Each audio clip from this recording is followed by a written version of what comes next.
This is Dan Seifert with The Verge, and taking a look at the Samsung Galaxy S6, which is being announced here at MWC in Barcelona.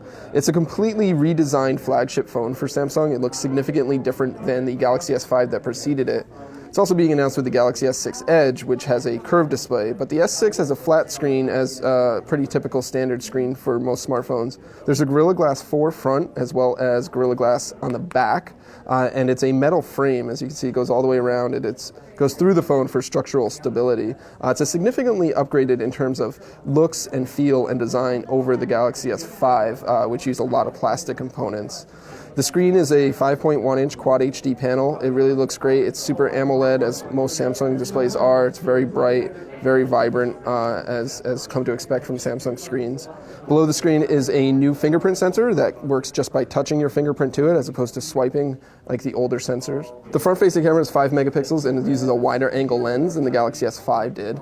But around back, there's a new 16 megapixel camera. You can see it kind of doesn't lay flush with the back here, but it's a brighter lens. It's a faster camera. Samsung says there's a lot of tricks in here to make it a better camera than ever before. They've adjusted the processing, adjusted the color to address many of the complaints that users have had with the cameras in the past. Next to it is a LED flash, as well as an IR sensor and heart rate monitor. The new IR sensor actually is able to determine white balance, so it's more accurate white balance, and the camera itself has a new autofocus tracking mode. Globally, the Galaxy S6 is going to have Samsung's octa-core Exynos processor, but the company isn't saying exactly what's going to be inside of it for the US market. This one's paired with 3 gigabytes of RAM. It's going to be available in 32, 64, and 128 gigabyte versions, but there's no micro SD card slot as on Samsung's older models.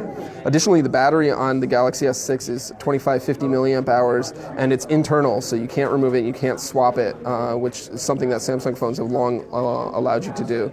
Samsung is integrating built-in wireless charging that works with both Qi and PMA pads, so you can wirelessly charge it on almost anything that's out there.